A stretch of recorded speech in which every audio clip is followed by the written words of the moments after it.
Pues hermanos, gracias a Dios. Y fíjense que pensando en eso, yo creo que sí, Dios tiene un propósito en todo lo que hace. Nada ocurre sin la voluntad de Dios. Y esa voluntad nos va llevando a un propósito. El gran problema es que a veces nosotros tenemos o demasiado miedo, o demasiado cansancio, o demasiado perfeccionismo, y eso nos lleva a hacer algo que hoy tiene un nombre muy especial. Se llama procrastinar, y se ha puesto en boga esa palabra desde hace unos 3, 4 años en los Estados Unidos, en Europa, y hace como medio año, un poquito más, en México. Procrastinar es una palabra que casi no usamos nosotros en el lenguaje común. Le llamamos mejor postergar. Postergar, todos te entendemos, ¿verdad? ¿Qué es postergar? Díganme un sinónimo. Aplazar, perfecto. ¿Algún otro sinónimo? Retrasar. Posponer. Esa está bonita, esa palabra, a mí me encanta, porque es más castiza. A mí me gusta más el español castizo, el de Castilla, que después ya, pues ya con, digamos, la Unión de Aragón vino a dar lugar al español que usan ustedes, ¿no? Pero yo todavía soy del español de Castilla, más auténtico. Miren, lo bonito que se me quedan viendo así, ahora el pastor, ¿de dónde saca? ¿No?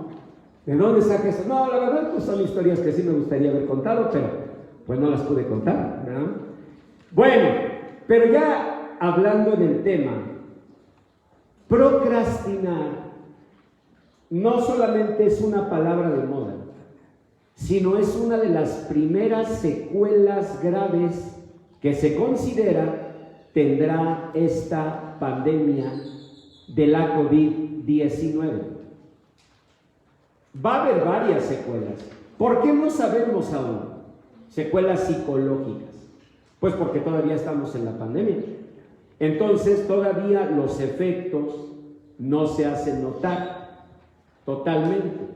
¿Por qué? Porque mientras estemos en la pandemia, nuestra alma está en estado de alerta.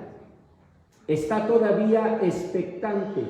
Está todavía, pues vamos a decir, atenta a lo que pueda pasar.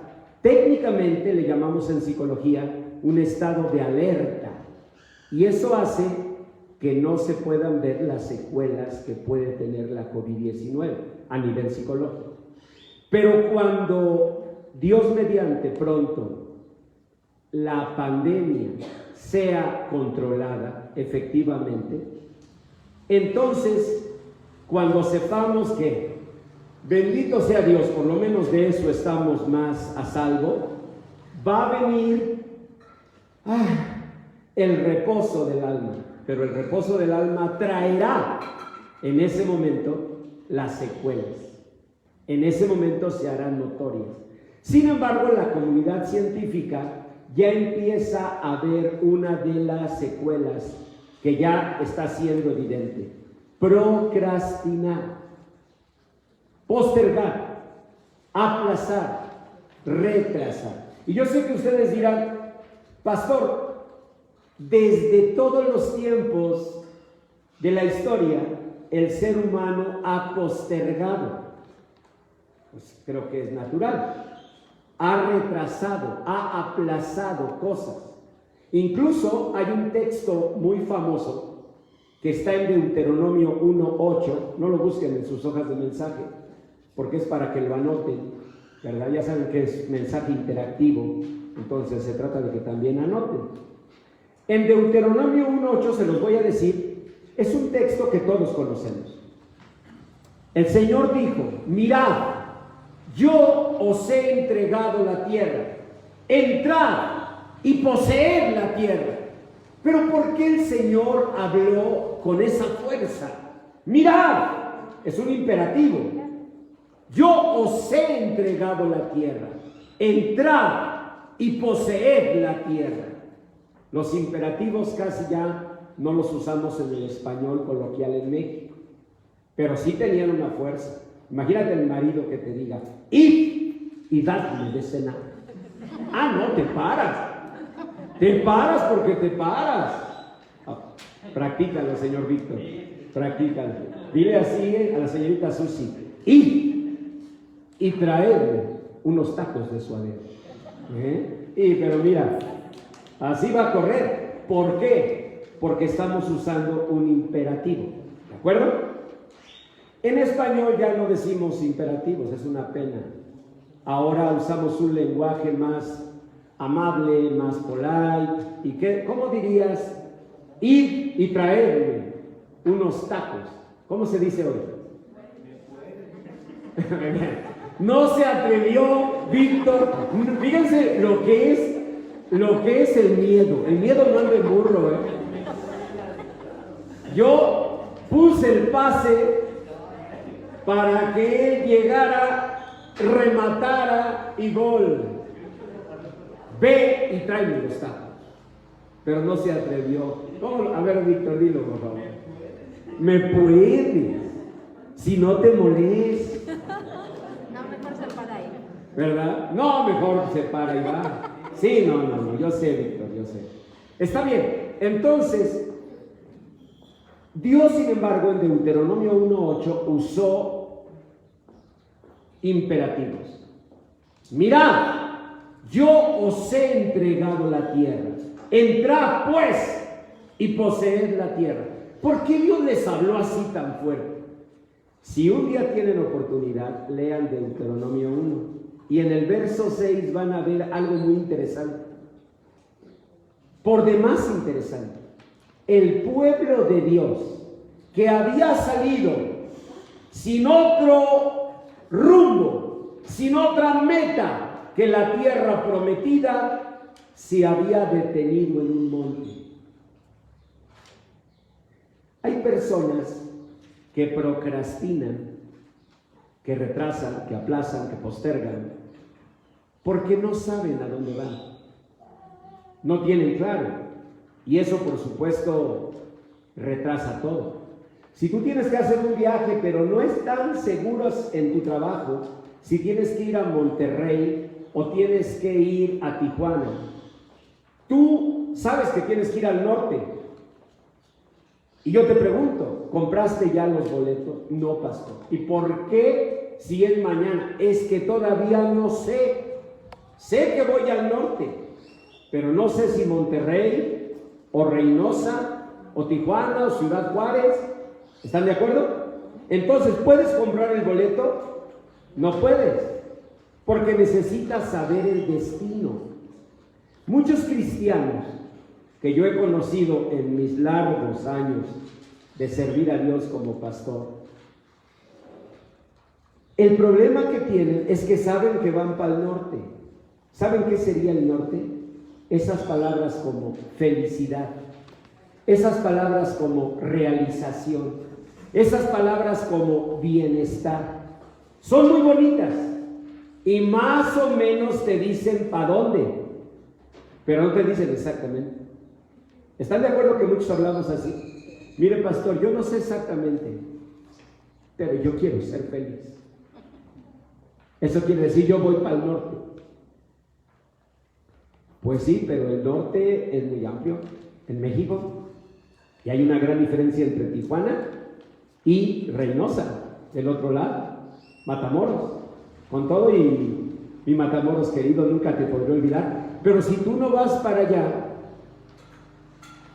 entonces lo primero que debemos hacer es precisar. Nosotros debemos precisar. Tú no puedes llegar a Aeroméxico, a Volaris, quiero un boleto. ¿Y a dónde va? No estoy seguro. Lo que sé es que voy para el norte. No, necesitas saber a dónde va. Porque bien dijo Séneca, filósofo romano, para quien no sabe a dónde ir, ningún viento le será favorable. Apréndanse, apantallen a sus cuñadas. Me dicen, ¿sabes qué dijo Séneca? ¿Qué? Séneca. Para quien no sabe a dónde ir, ningún viento le será favorable. Entonces, lo primero es saber a dónde vamos. Los hijos de Dios, si les hubiéramos preguntado, ¿a dónde van? A la tierra prometida. ¿Por qué Moisés sí tenía claro a dónde ir? Porque la había vivenciado, interiorizado, la había vivencializado en su corazón. Muchos de nosotros no. ¿Y saben por qué? Porque en el fondo, aunque decimos voy al norte, voy a la felicidad, voy al éxito, no nos sentimos dignos de tal bendición. Y a esos son a los que clasificamos como los procrastinadores por exceso de pasado. Llevan mucho pasado. Ustedes dirán, usted lleva más. Sí, cronológicamente yo llevo más. Pero a veces encuentras jóvenes como ustedes que llevan más pasado que los que cronológicamente llevamos mucho. ¿Por qué? Porque algunos cronológicamente llevamos mucho, pero aprendimos a despojarnos de ese pasado. Y aprendimos a limpiarnos de él. Y a deshacernos de errores, a renunciar a fracasos, a dar vuelta a las páginas y tal vez, aunque cronológicamente, sin agraviar lo presente, tenemos mucho kilometraje. Volten a ver algunos aquí. ¿Sí? Bueno, quizás estamos renovados. La palabra de Dios dice, los jóvenes flaquean y caen, pero los que esperan en el Señor tendrán nuevas fuerzas, levantarán alas como las águilas. Y es por eso que oímos historias preciosas, como por ejemplo, escuchamos que el Quijote se escribió en una edad muy, muy avanzada de su autor. Lo hemos escuchado, ¿cierto? Hemos escuchado que Da Vinci, sus mejores obras las hizo ya en una edad avanzada. Y hemos escuchado muchos ejemplos así. Yo les traje hace 15 días el ejemplo de Händel, que escribió el Mesías a los 56 años luego de un derrame cerebral. Entonces, a veces decimos, ¿cuál es entonces el secreto de que personas de edad avanzada, sin agraviar lo presente, tengan ese rejuvenecimiento, tengan esa revitalidad? Y la palabra de Dios lo dice muy claro. Dice la Escritura, bendice alma mía al Señor, en el Salmo 103, y no olvides ninguno de sus beneficios. Él es el que sana todas tus dolencias. Él es el que te rescata del hoyo tu vida. Él es el que te corona de favores y misericordias. Y por tanto, es el que te rejuvenece como el águila. ¿Cómo rejuvenece un águila? ¿Saben cómo? A los 40 años. ¡Au! Sonido de terror. Viento. Para las chicas que andan en 38, 39. Y para las demás, 40, 41. Música de terror. Sobre todo para las recién entradas en los 40. ¡Au! El águila, a los 40 años, descubre con pesar una cosa: sus garras, antes afiladas, ahora ya no tienen la fuerza para atrapar las presas. Sus alas, antes raudas y veloces, hagan así, señoritas cercanas a los 40, No, pero está muy bien, pero esa es la fe, ¿cómo no? Ahí está la actitud. Y entonces, las chicas, sus alas raudas y veloces, ahora pues como que se les anda acabando la fuerza de la mano izquierda. Y el águila sabe que tiene que hacerlo. Y se va a lo alto de una montaña. Porque esas cosas son a solas. Si no, tus cuñadas están nomás atentas. ¿Sí o no? Entonces te vas a lo alto de una montaña. Y el águila empieza a golpear su pico, que ya no tiene también la fuerza. Sus garras, sus alas. Imagínense cómo queda.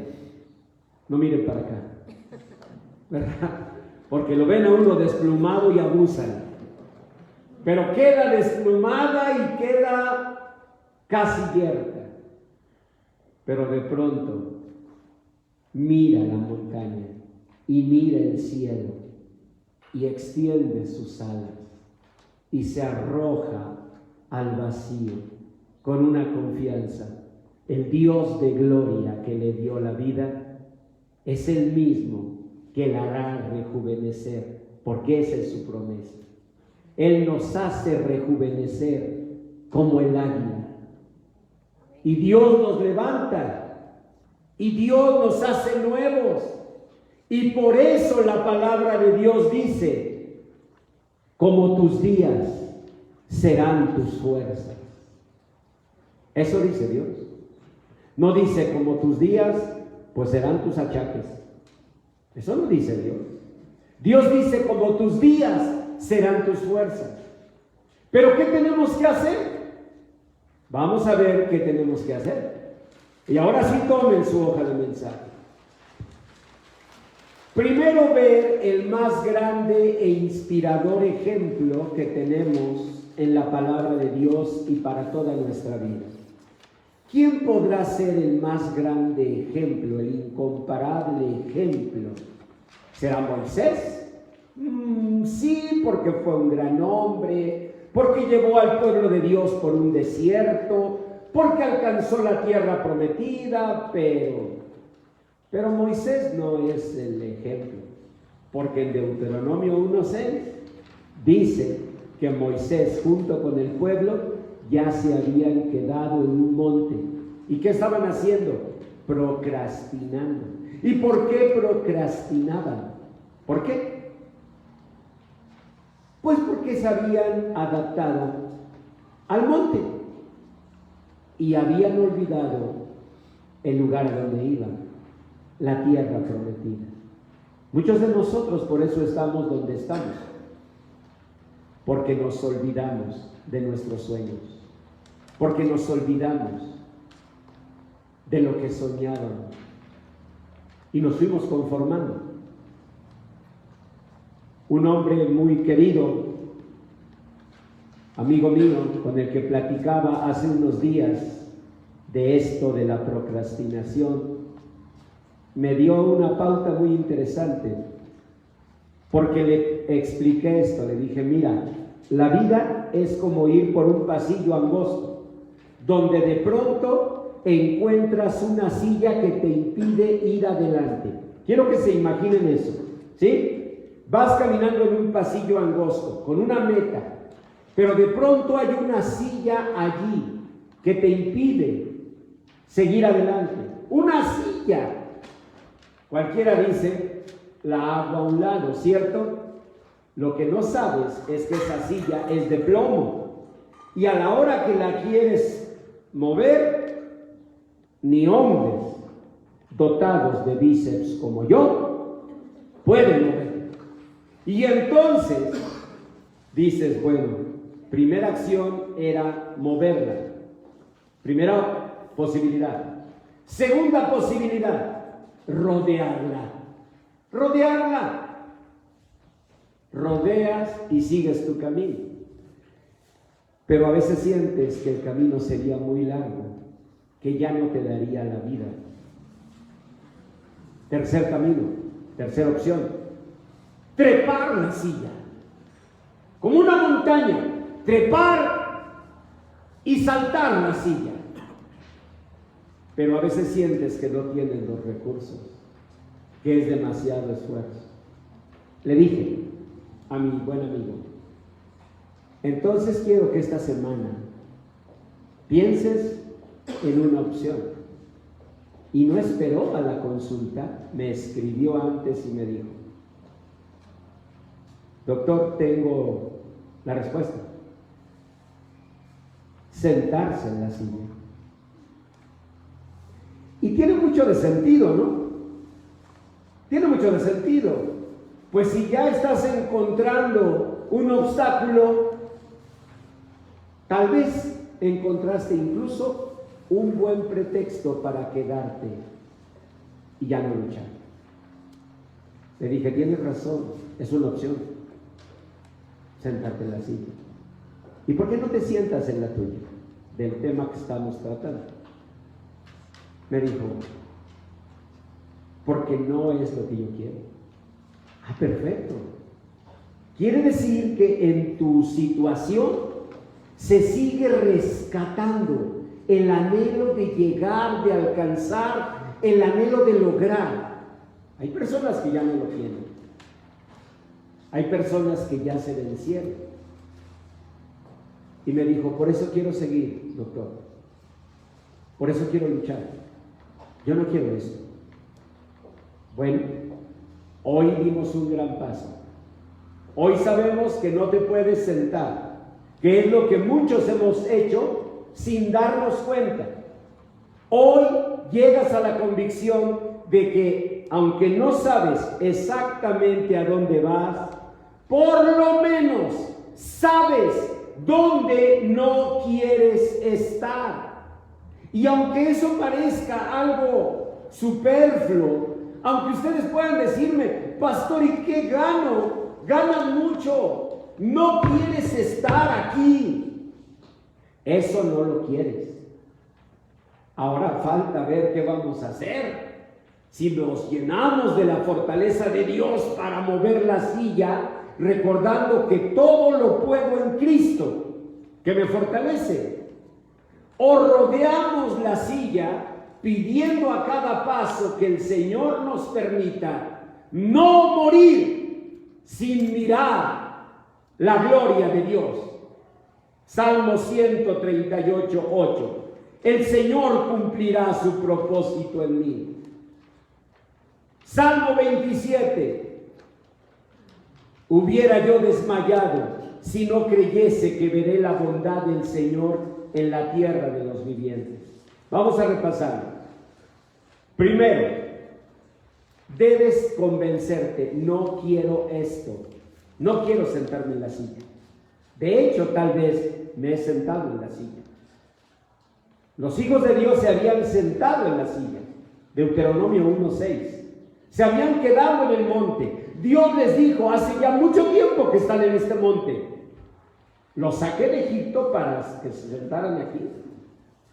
¿Qué le diríamos a un joven que en tercero de secundaria nos dice que desea abandonar los estudios? ¿Qué le diríamos? Bueno, hijo, está bien, cada quien tiene un monte y cada quien una silla. Y si tú decides sentarte en tu silla de tercero de secundaria, hijo, yo respeto tu decisión. ¿Hay una mamá o papá que esté listo para decir eso? ¿Qué le diríamos? No. ¿Qué tienes que hacer? Seguir. ¿O no? ¿Hasta dónde?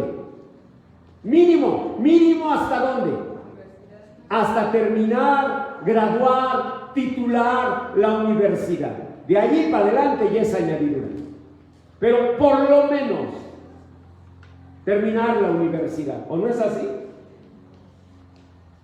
Entonces, no es un asunto de elección, es un asunto de preguntarnos,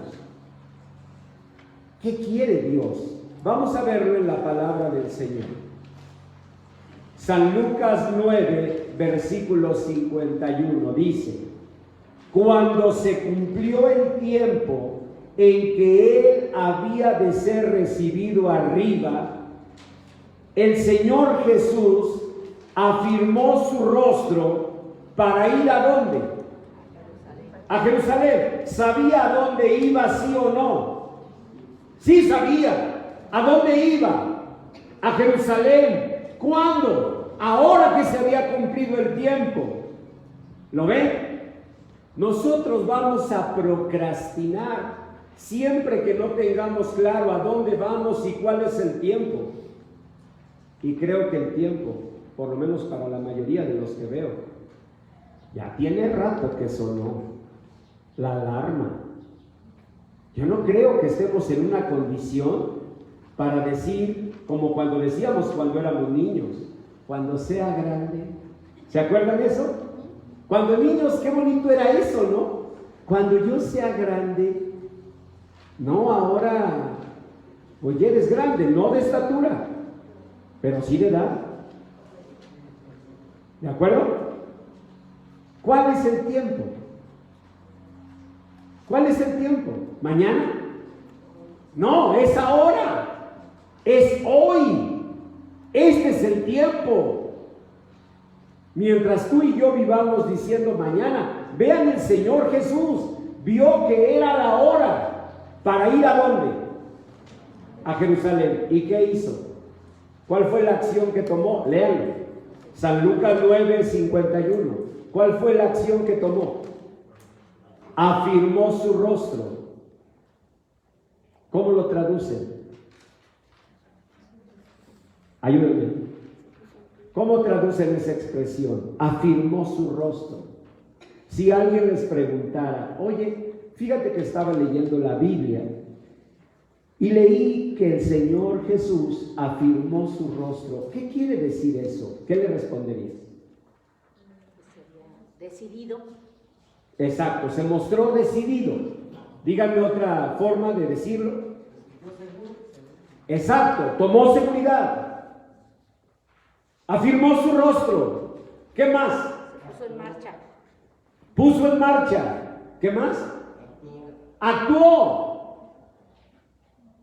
¿Y por qué el rostro? Miren, porque podría haber el Señor puesto en marcha moviendo sus piernas. Podía haber puesto en marcha arreglando su túnica. ¿Por qué el rostro? Es una seguridad. Exacto, porque en el rostro está nuestra dignidad. Por eso es inconcebible que alguien golpee tu rostro. En el rostro está la personalidad. En el rostro está la dignidad. Y aquí llegamos al punto. Mientras no respondas con dignidad a esos retos, no va a haber poder, fuerza en nosotros. A veces nosotros, para no procrastinar, para no postergar, para no aplazar, decimos, ahora que aprenda mucho, ya no voy a postergar. ¿Y sabes qué es lo más triste? Que aprendes, acabas otra carrera, otra carrera, otra carrera y sigues aplazando. El tema no está aquí, no está en las habilidades físicas, el tema está en la dignidad. El tema está en que un día te arda la cara de vergüenza. Escúchalo. Te arda la cara de vergüenza de una situación. Mi pastor, el reverendo Jorge Morales, cuando yo era un jovencito, me contó una historia que se me quedó muy grabada. Me dijo que él pues siempre se vestía dignamente para salir a la calle, ¿no? Dignamente me refiero sus zapatos, dignamente me refiero pues su saco. Como un pastor él podía encontrarse a personas, y dice que una vez él sintió flojera y anduvo en la casa así tranquilo, y dice que se puso unos guaraches que por cierto un hermano le había regalado, y andaba con un pants, y en eso tuvo una necesidad de salir a la calle, y entonces salió, y dice que en la calle se va encontrando él a una familia, pero esa familia venía acompañada de unos amigos, y entonces él, que venía, como se dice en México, en fachas, dice que él, cuando los vio venir, él hubiera querido desaparecer, y sobre todo cuando la familia le dijo: pastor, mire, nos acompañan estos amigos, le hemos hablado mucho de usted. Mira, le dice a la familia, a los amigos, el pastor dice que él no sabía cómo esconder todo eso que pues se había puesto para andar en fachas.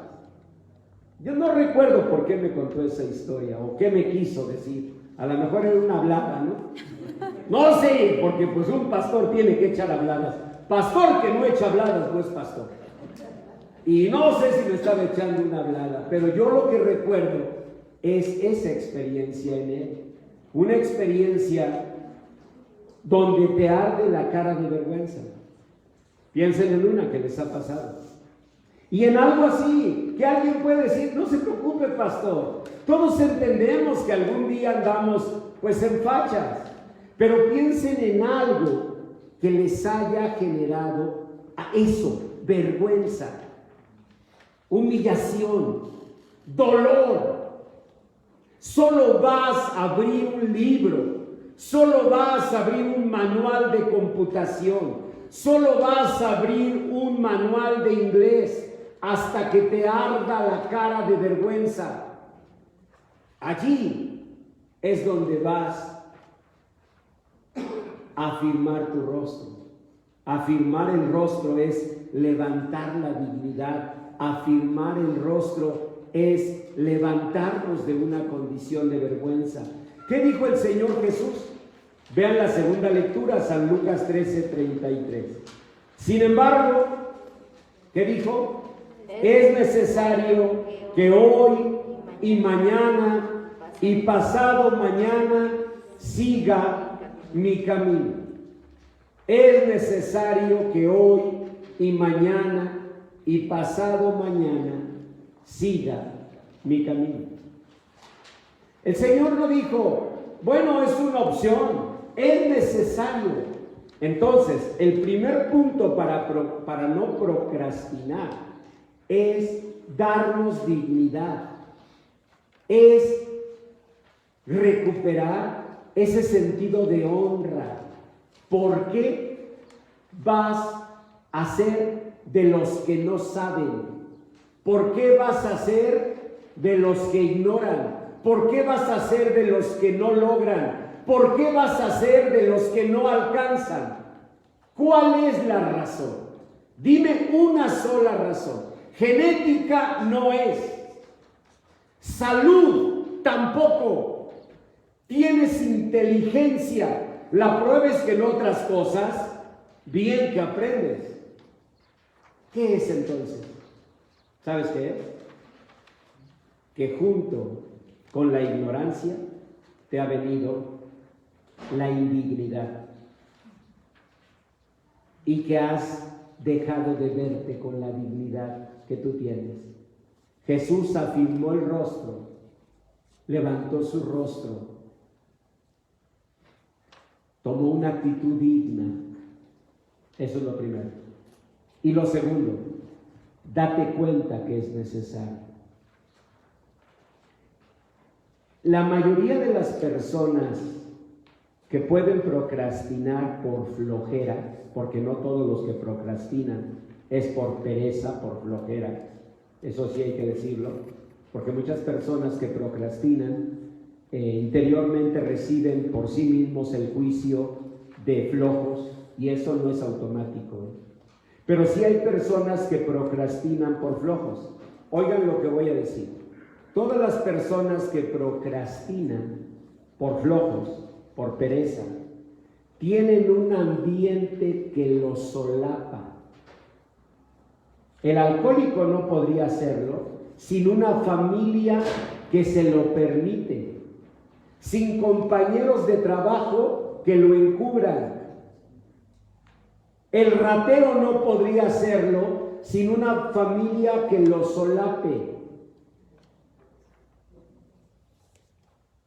Los padres saben, los padres conocen la condición del hijo y de pronto le ven un celular que evidentemente no compró con trabajo, porque ¿dónde está? Si las edecanes se separan, por favor. No podría de ninguna forma comprar si no hubiera una familia que lo solapa.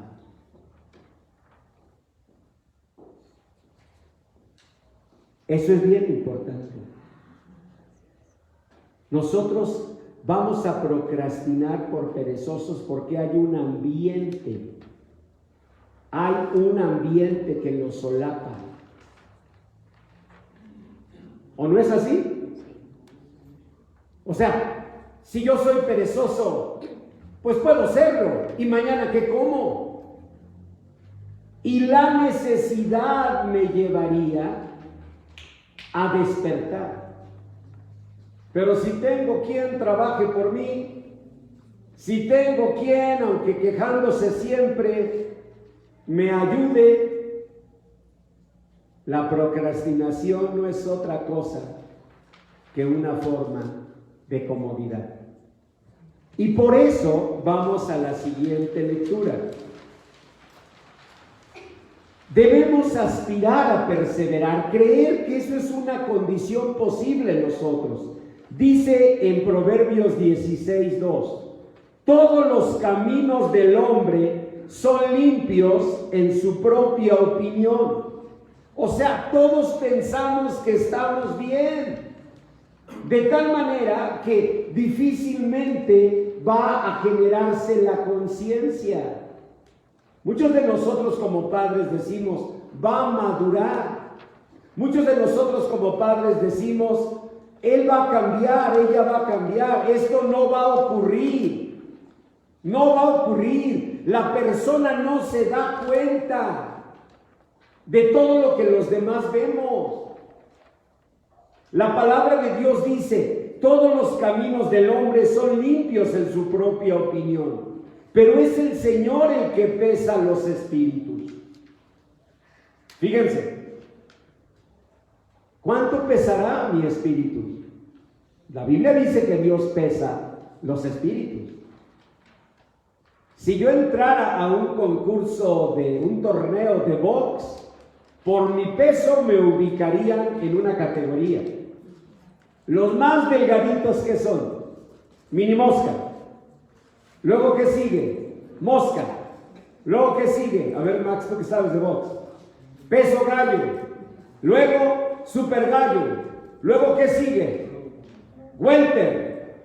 Luego, peso medio.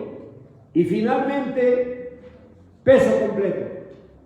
Y no permiten que pelee un boxeador de una categoría en otra. ¿Y cómo se llama la ceremonia de eso? Para ubicar. Ceremonia de pesaje. Miren ahí, la hermana sí conoce de box. La ceremonia de pesaje. Y ahí está el Canelo mirándose frente a frente con alguno de los grandes, Manny Pacquiao, Julio Vega, cualquiera de ellos. Ahí están los grandes del box, ¿no? Muy bien. De tal manera que el cuerpo tiene una medida. ¿Cuál será el peso de tu espíritu? ¿No será eso el problema? ¿Y cómo puedes crecer en lo físico? Bueno, pues a lo mejor con ciertas proteínas, no sé. ¿Cómo puedes crecer en el espíritu? A ver, díganme cómo puedes crecer en el espíritu. Con la palabra de Dios. A veces decimos, es que yo quisiera tener esa fe. Pues sí, pero obviamente sin un proceso. Necesitamos, como dice aquí, Dios pesa los espíritus. Encomienda al Señor tus obras y tus pensamientos serán afirmados. ¿Dónde está la firmeza? También en los pensamientos. Una pregunta.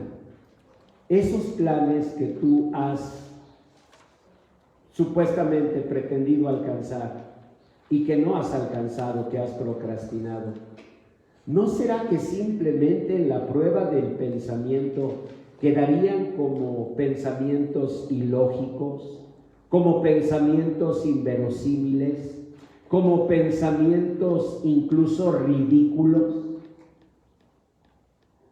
La Biblia dice que Dios bendice a través de los pensamientos. Los pensamientos se afirman.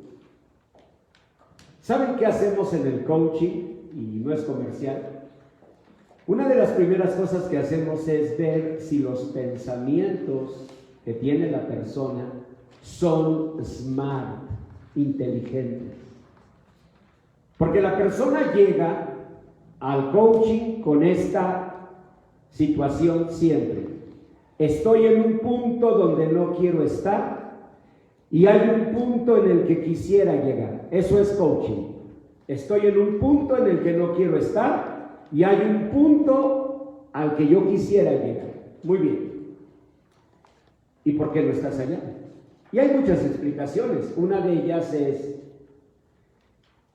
¿y si lo que has pensado es inverosímil? ¿Y si lo que has pensado no tiene lógica? ¿Y si lo que has pensado, perdón, pero es hasta ridículo? ¿No será ese el problema?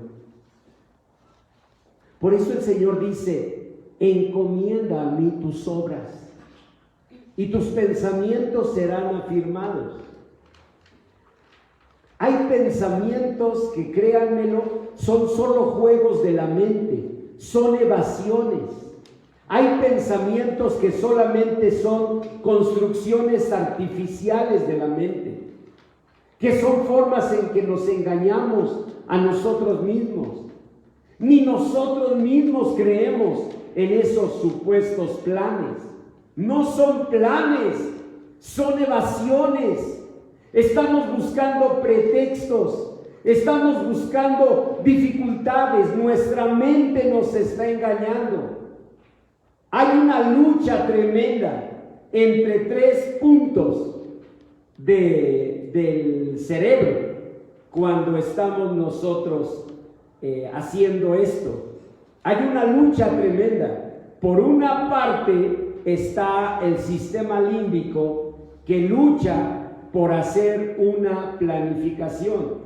Otra parte es una parte donde se genera la serotonina que genera el placer.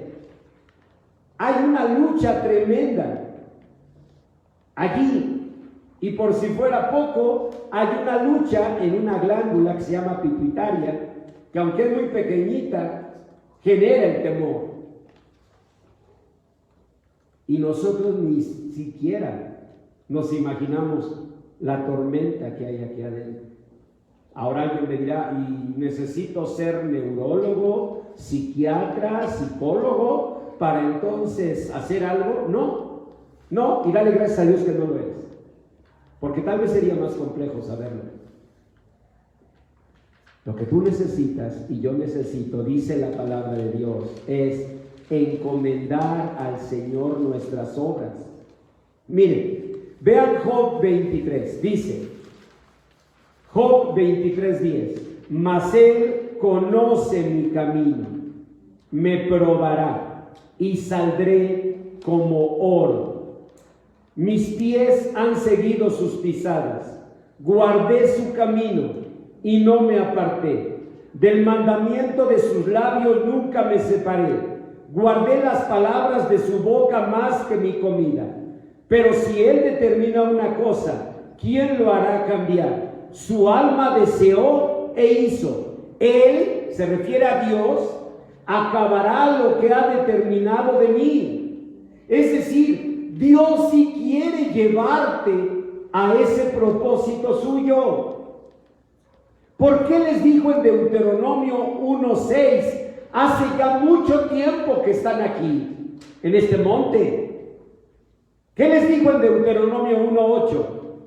Mirad, yo os he entregado la tierra. Ellos estaban conformando, estaban renunciando a bendiciones. ¿Y saben qué es lo peor? Que cuando renunciamos a esas bendiciones, estamos renunciando incluso, no a las bendiciones de nosotros, sino de nuestros hijos, de nuestros nietos. Para mí ahora es más claro, a mi edad, yo me doy cuenta que de haber renunciado yo a mis bendiciones, en ese tiempo no lo veía, pero hubiera sido una renuncia a las bendiciones que hoy mis hijos pueden tener. Y ahora lo veo en mis 4 nietos. Renunciar a mis bendiciones implica renunciar a las bendiciones de nuestras generaciones posteriores. Esa es la verdad. Si tú y yo estamos aquí, es gracias a que nuestros padres no renunciaron a sus bendiciones. ¿Pero qué implicó? Pues no renunciar a sus retos. ¿Y qué implicó? Afirmar su rostro. ¿Cuántas vergüenzas habrán tenido que pasar nuestros padres?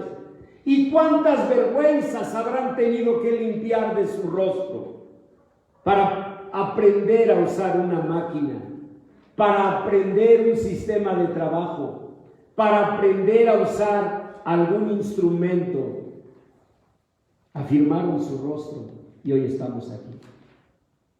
Y generación tras generación es lo mismo. Miren, procrastinar, como se está poniendo en boga y se considera posible trastorno, secuela de la COVID-19, ¿saben en qué se puede llegar a convertir? En una forma de esconderse de muchas personas. Porque es como si yo les dijera, pues me van a disculpar que ahorita tenga que tomar un alimento. Discúlpenme que estoy en plena transmisión, amigos, pero tengo un problema de diabetes y no puedo dejar de tomar alimento. ¿Es correcto? ¿No? ¿Necesito alimento? ¿Verdad? Porque estoy enfermo. No es que sea grosero, ni que quiera antojarles esta torta de tamal de rajas con queso. No, en verdad no quiero antojárselo. O sea, no quiero ser grosero, pero estoy enfermo y necesito comer. Bueno, gracias a Dios no es cierto. No estoy enfermo. Y por tanto, pastor, se espera y su media torta de rajas con queso se la come cuando termine su transmisión. ¿Se dan cuenta? El no estar enfermo, ¿qué me quitó? El permiso. ¿Saben qué puede pasar con las personas que procrastinan? Que ahora digan, soy procrastinador. Lo siento, discúlpame, mi amor. Así como te pudiste haber casado con un diabético y tendrías que inyectar insulina, te casaste con un procrastinador. ¿Es un trastorno? Pregúntale al pastor. Es un trastorno secuela de la COVID-19. Por lo tanto, no puedo más que procrastinar. ¿Ya vieron? Pretextos. Yo quería valerme de ese pretexto, pero la cara de sano la tengo. Entonces, a veces las enfermedades son pretextos, justificaciones. Ese es el riesgo de los alcohólicos, sin agraviar lo presente. ¿Me ayudan con mi tamalito? Nomás no se le vaya a comer, ahí lo deja en la sillita, por favor. Gracias, señorita. ¿A dónde va usted? Es que no va a ser para el ejemplo. Entonces, fíjense, No, mejor acá, no se hace como, no, es que hace como que se le olvida. No, de veras, predica cristiano mientras yo te gano, como así. Bueno, entonces, ¿se dan cuenta? Lo primero que debemos concluir hoy es, de acuerdo a la Biblia, yo no soy un procrastinador, pero sí postergas. Una cosa es que postergue y otra cosa es que sea un postergador. Un ejemplo, si yo les dijera, hermanos, ¿qué creen? Que ya en serio, hablando en serio, sí estoy ahorita enfermo de la garganta. Tengo inflamada y tengo fiebre. Y ustedes me dicen, ay pastor, usted es enfermizo. ¿Qué debo decir a eso? No. Pero me acaba de decir que está enfermo. Óiganlo bien. Estoy enfermo, no soy enfermizo. ¿Sí? Está sola, no solitaria.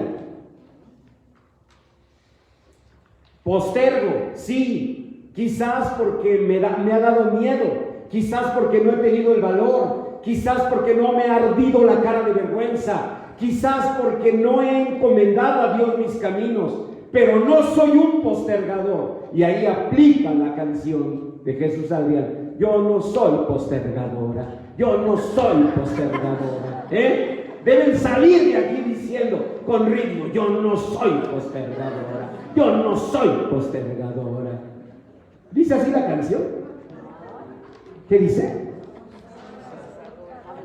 Yo no soy abusadora. ¿Y no es de Jesús Adrián? No. ¡Qué barbaridad! ¿Y yo por qué me sé esas cosas? Bueno, pero ¿se dan cuenta? Es decir, debe salir diciendo: yo no soy postergadora, yo no soy postergadora, no soy procrastinador, no soy eso. Si yo digo que soy eso, ya me senté en la silla, ya me categoricé y ya me justifiqué y ya renuncié a lo que Dios dijo de mí. ¿Qué dijo el Señor de nosotros? Filipenses 3. Está hablando un hombre que no era procrastinador. ¿O alguien se atreve a pensar que el apóstol San Pablo era procrastinador? No, claro que no. Sin embargo, también no alcanzaba. Vean, dice: no que lo haya alcanzado ya. Le diríamos a San Pablo: es que andas procrastinando. Y el apóstol Pablo nos diría: no, a veces no puedes alcanzarlo. Bueno, hasta ahorita no lo he alcanzado. No lo he alcanzado ya, ni que ya sea perfecto. Pero ¿qué hago? Prosigo. ¿Saben cuál es el mejor remedio para no procrastinar? Seguir, aunque sea poquito.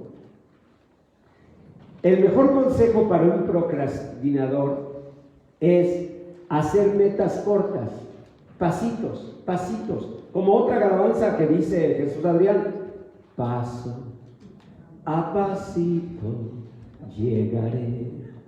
Ustedes me dirán: ay pastor, ¿cuándo va a llegar? Mírenlo. Pero si yo esto no lo dejo de hacer, en un ratito, bueno, en unos meses, me ves llegar a Monterrey, al Cerro de la Silla, a comerme una riñonada. No sé cuántos meses, pero llego, si no paro. La palabra de Dios dice: no lo he alcanzado ya. Pablo dijo: no soy procrastinador, pero igual que ustedes no lo he alcanzado. ¿Y saben qué hago para no procrastinar? Prosigo. Eso sí, nunca te pares. La vida es como andar en bicicleta. ¿Qué tienes que hacer al andar en bicicleta? Pedalear. Si dejas de pedalear, ¿qué pasa? Te caes. ¿Así es? Y la palabra de Dios dice: hermanos, yo mismo no pretendo haberlo alcanzado, pero una cosa hago, olvidando ciertamente lo que queda atrás y extendiéndome a lo que está delante, prosigo a la meta, al premio de A ver, lean ustedes. Al premio del Supremo llamamiento. ¡ay, qué hermoso! Supremo llamamiento de Dios. Eso sí, aprende usted. Si tú mismo no valoras esa meta que tú dices que tienes, si tú mismo no la exaltas, si tú mismo no la magnificas, ¿cómo crees que puedes llegar a alcanzarla? Te digo una cosa, te estás engañando. Si es una meta que vale tanto la pena, ¿cómo la debes llamar? ¿Cómo le llamaba San Pablo a eso? El supremo llamamiento de Dios en Cristo Jesús. Supremo llamamiento de Dios. ¿Qué quiere decir? Que Él lo exaltaba.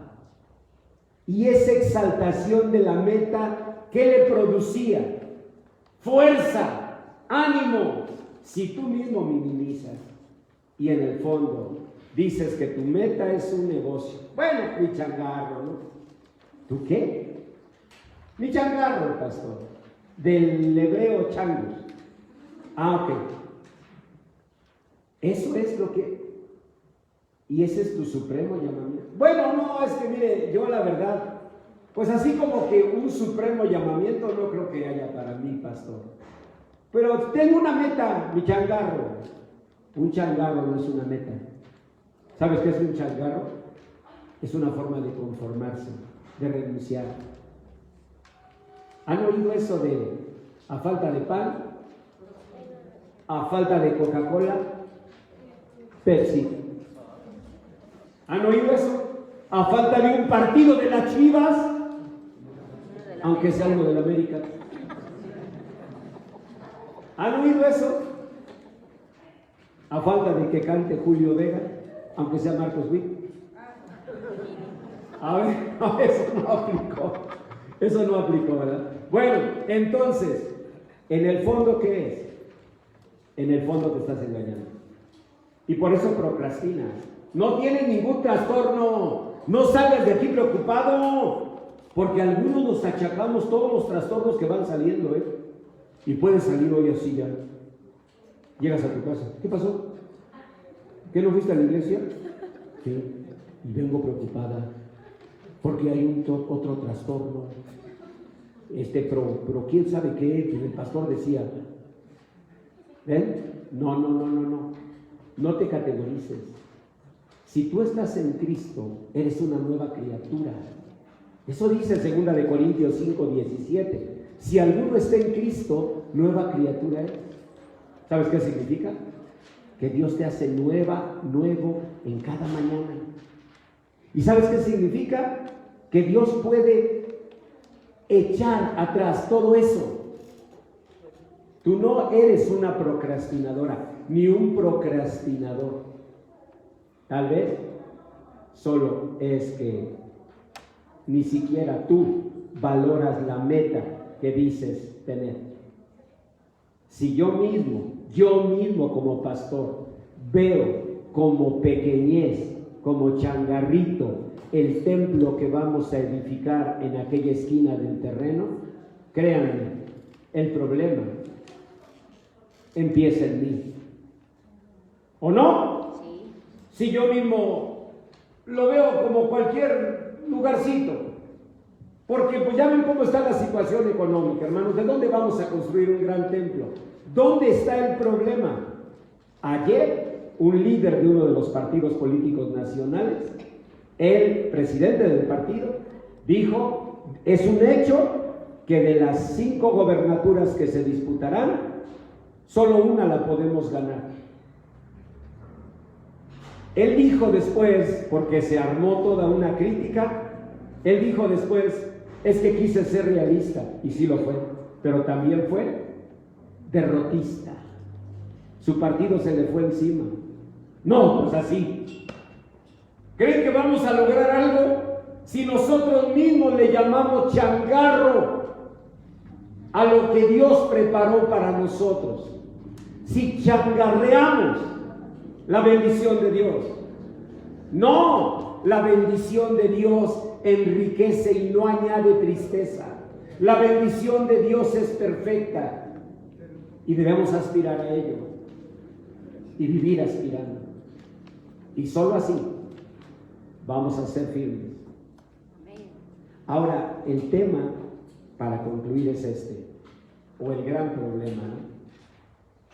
¿Y cómo puedo, pastor, aspirar a algo tan grande si usted sabe, pues la vida que lleva, o con todo ese pasado que usted conoce? Y por eso la gracia es nuestro único refugio. Porque si empezamos a pensar si lo merecemos, no lo merecemos. Yo tampoco. ¿Y sabes qué ocurre? Que en mi mente procrastino porque pienso, sí es cierto, no merezco. El Espíritu Santo se acerca y me dice por su palabra, no lo mereces. Pero nunca se trató de que lo merecieras. Se trató de que creyeras que aunque no lo mereces, Dios en su bondad te lo da. Y cuando tú crees en eso, tú lo honras porque crees en su infinito amor. El que no escatimó ni siquiera a su propio Hijo, ¿cómo no nos dará todas las cosas? Para mostrar su amor, no escatimó ni a su propio Hijo. Yo te invito para que en este momento prepares tu corazón a la cena de comunión.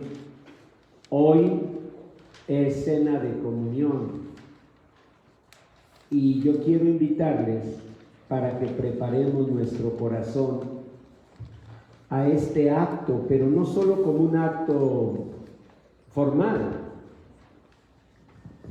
sino para decir al Señor con todo el corazón: Señor, yo no quiero postergar. Ya el pastor nos habló mucho y yo no quiero postergar, pero me enfrento a todo eso que se expuso. Por momentos siento miedo, por momentos no me siento digno. A lo mejor incluso los planes que he hecho, pues ni los encomendé a ti.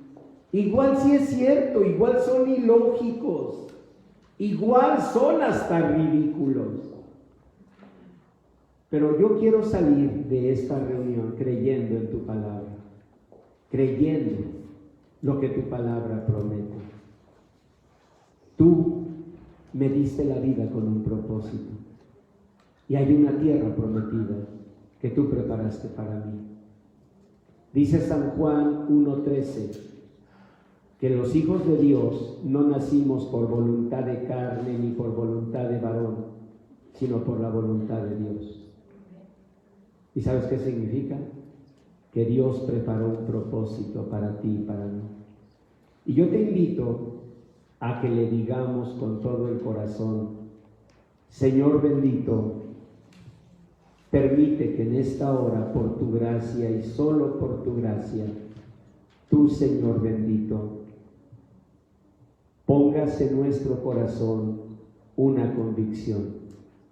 Tú has preparado una bendición para mi vida y ser feliz y alcanzar esa meta es tu propósito para mí.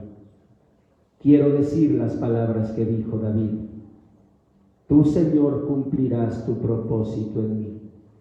Tu misericordia es para siempre. No desampares la obra de tus manos. Y yo te invito a que empieces a hablar con el Señor ahí en tu corazón de todo eso que a lo mejor hemos postergado, que hemos aplazado, a lo mejor nos dio miedo, a lo mejor caímos en una comodidad, a lo mejor nos sentimos incapaces o pensamos que no teníamos los recursos. Pero no vaya a ser que fue una forma en que la mente encontró pretextos, evasiones.